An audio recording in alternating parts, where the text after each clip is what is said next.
Word of the Lord.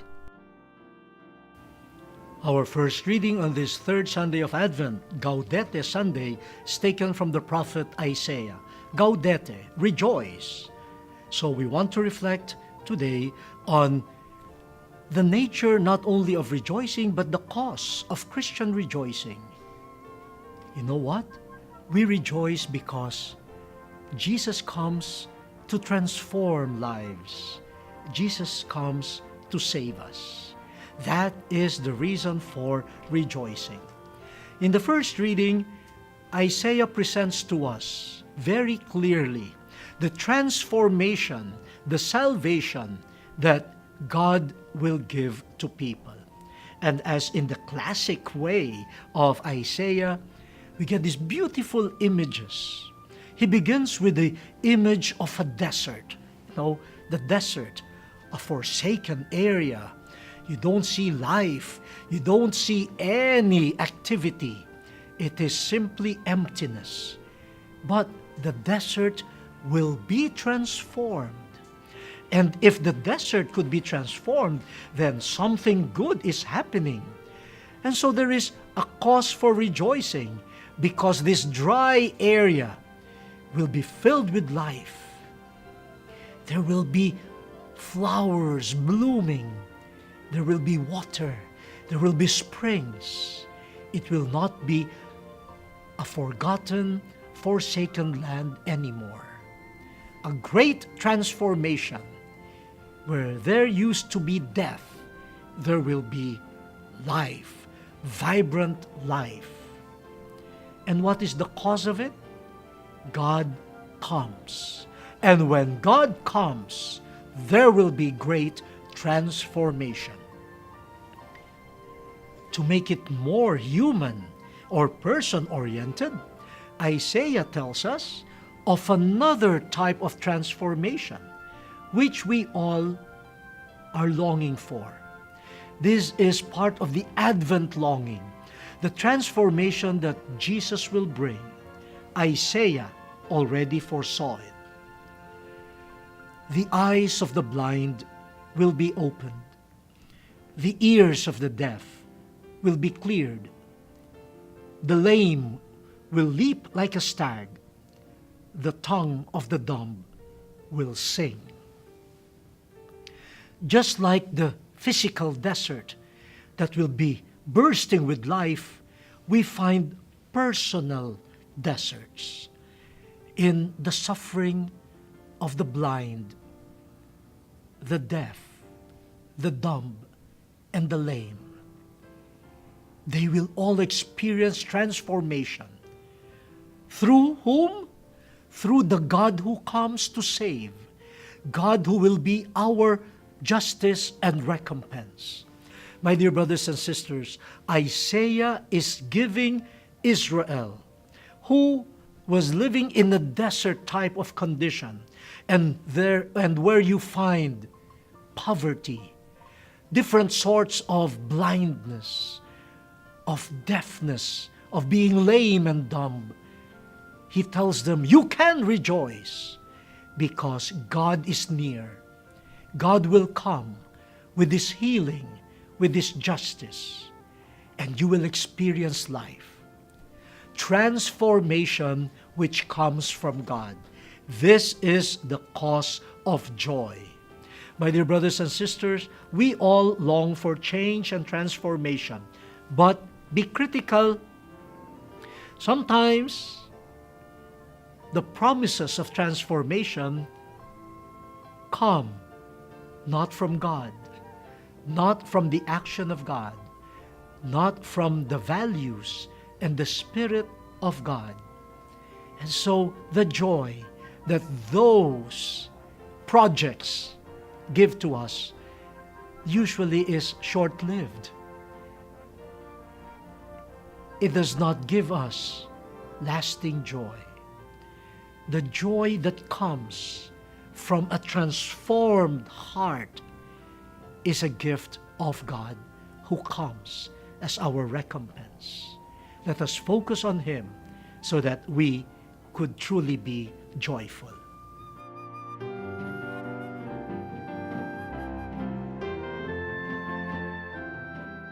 the Lord. Our second reading for this third Sunday of Advent, Gaudete Sunday, that Sunday of rejoicing, is taken from the letter of the Apostle James. Gaudete, let us rejoice. Rejoice, people. And we have been reflecting on the quality of Christian joy. And in the first reading, we saw that joy comes with God, who approaches His people and will effect salvation and transformation. It is a promise, but it will surely happen because God is the one who will come and effect the transformation Himself. Now, I know that many people long for transformation. They search for transformation in the wrong places. But even those who rely on God's promise, transformation may take a while and may come not according to our mindset, not according to our plans, not according to our ways. That's why some people get impatient. But here is an advice, my dear brothers and sisters, inspired by St. James. First of all, check whether your dreams for transformation are the dreams of God for transformation. Sometimes we get frustrated with the transformation that we are longing for because our dreams and our ways of achieving those dreams are not in harmony with God's dreams and God's ways. Then we get frustrated instead of being joyful. But the second is this: we really need patience. We need patience.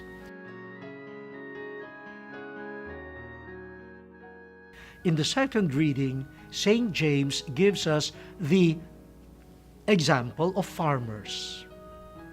They patiently wait for transformation. They begin with seeds, and they wait for the earth to work quietly in a hidden way. The earth receives winter and spring rains, and the earth patiently receives that. And in a mysterious way, through the action of the heavens, the action of the earth, the farmer witnesses this miraculous change. A seed becomes a sprout, becomes a plant, and then later on yields much fruit. Transformation that cannot be forced. Transformation which is the action of God. And transformation that we should behold without meddling, without forcing it. Imagine if a farmer becomes impatient and tells the seed, "Hey, I planted you yesterday. Change now into a plant," and starts pulling the seed. It will be more destructive. It is not the fruitful transformation that he should be looking forward to. Now, I know this example may not totally fit the Advent spirit of rejoicing, but we know the point of St. James. It is God who will transform. And so those who want to cooperate with God in God's transforming action of the world must have one characteristic: patience.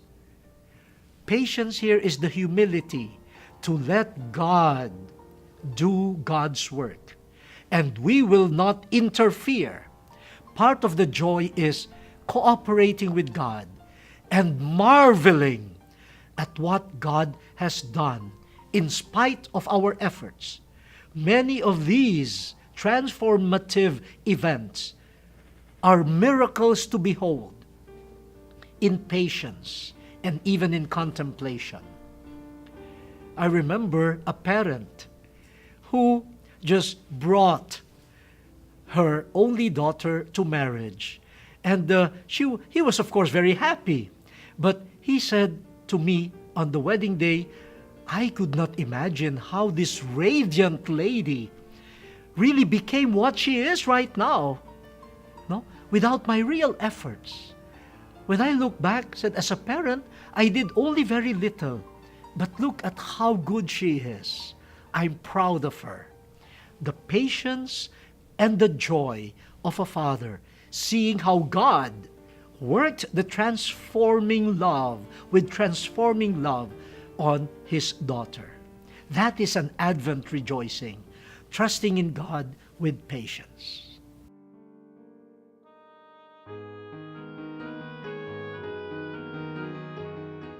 The Gospel of the Lord. Our Gospel for this third Sunday of Advent, Gaudete Sunday, comes from St. Matthew. We have been reflecting on the quality of Christian rejoicing. In the first reading from Isaiah, we have images of transformation, of physical deserts, and even the deserts that define the conditions of life of the poor and the needy. There is a promise of transformation. They can now rejoice. Why? Because God will come. God, who comes as justice and recompense, will effect the transformation that they have been longing for. So, joy is directed at God, who will effect transformation in life. In the second reading from the letter of St. James, we see how transformation as God's gift, as God's action, demands of us not only cooperation but also patience. Sometimes we cannot rejoice with God and God's action because we insist on our own plans, we insist on our timetable, and in our impatience we get angry. We even meddle with God's transforming action, and it ends in disaster. And that leads again to frustration, and not with joy or ending in joy. So part of Christian joy, Christian trust is let God accomplish His transforming and saving action. We are there to cooperate. We are there to discern. We are there to contemplate and to worship God in awe and wonder. Patience as a joyful trait. In the Gospel, the figure of John the Baptist is presented to us again. Now, John the Baptist is in prison. He is in his own desert. A desert that was already depicted by Isaiah in the first reading. Will John the Baptist lose joy in the desert of the prison cell? Apparently not totally, for he kept his hope that the Messiah whose coming he had announced has probably come already. So his trust and hope kept his joy alive. But it seemed that John also entertained a bit of doubt.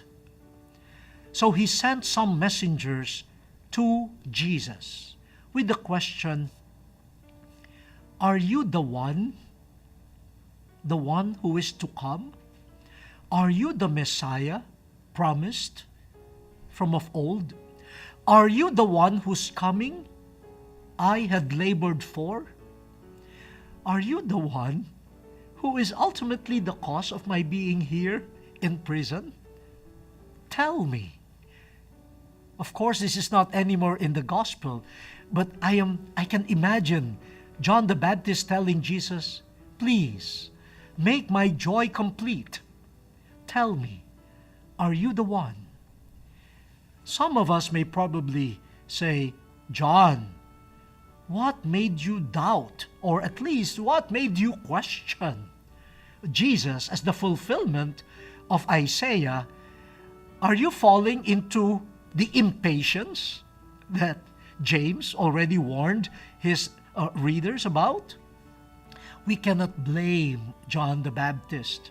Remember last week, John the Baptist talked to people about a Messiah who will come as judge, who will restore justice, who will instill fear among sinners. Yet, the reports about Jesus were quite different. He was not a harsh judge. He was a compassionate companion. He ate with sinners instead of lashing out at them. He ate with tax collectors rather than condemn them.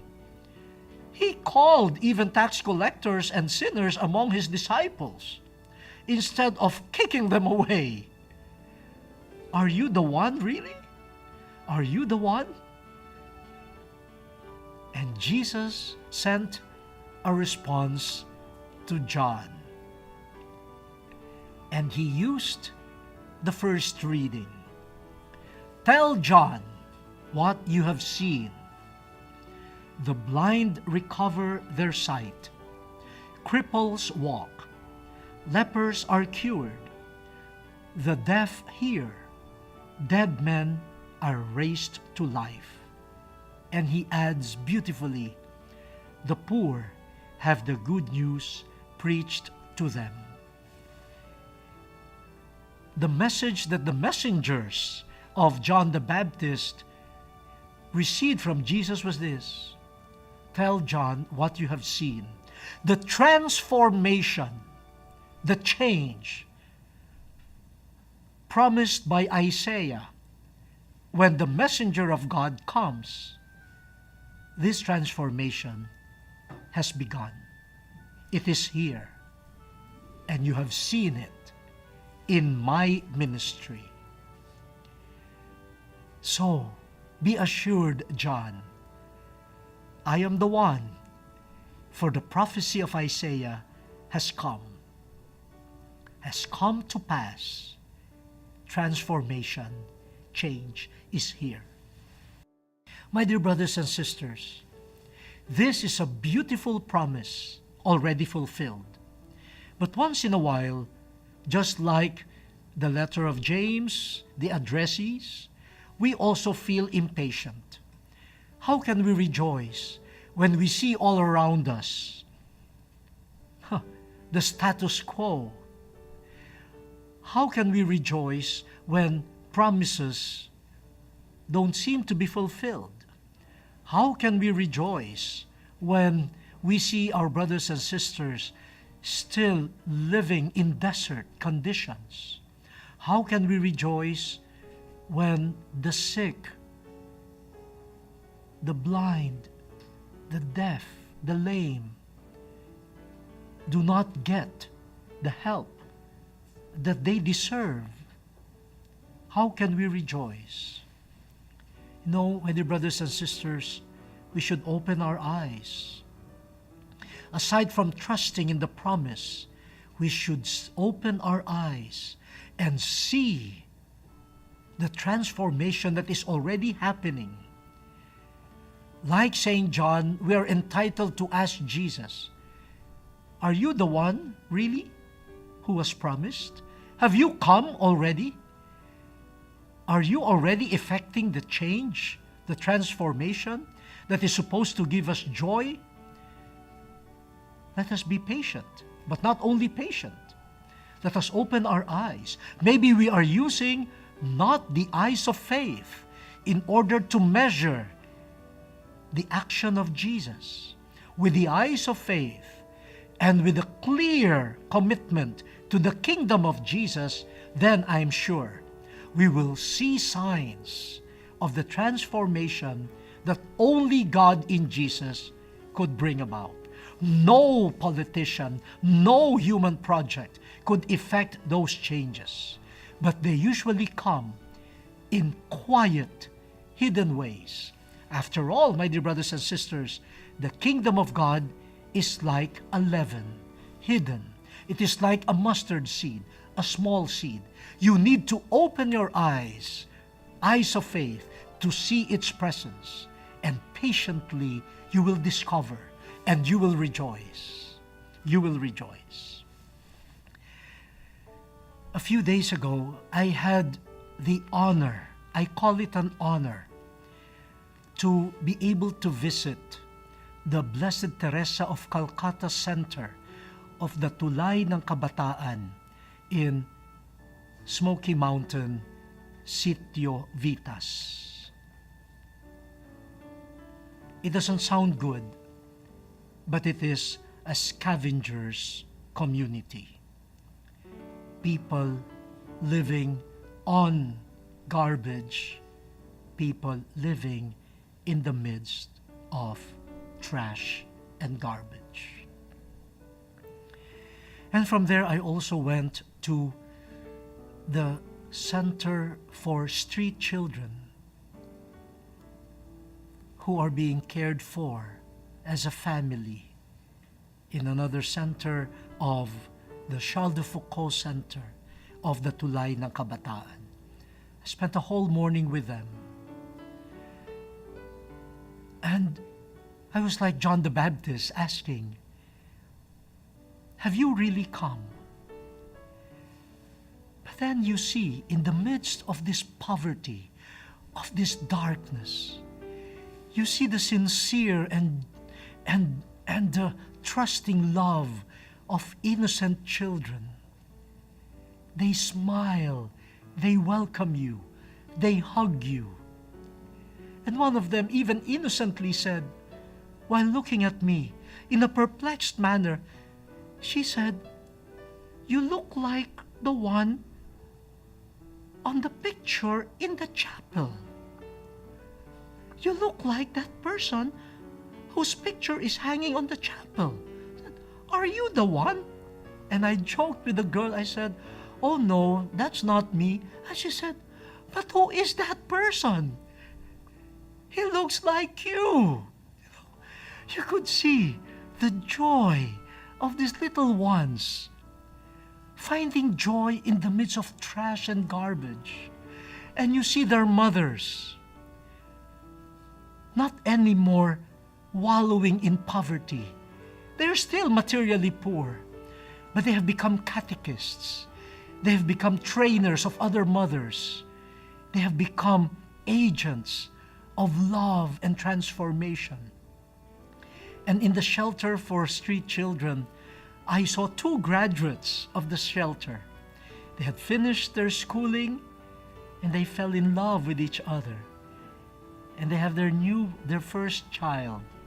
And according to the facilitator of that center, this couple told her on the day of the wedding, "We will take care of our children.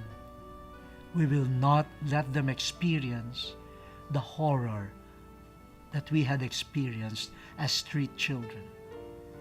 Transformation has come. That's Advent joy, hidden but real. The desert is full of life. The blind can see what we do not see. The word has been exposed. Let us now fulfill.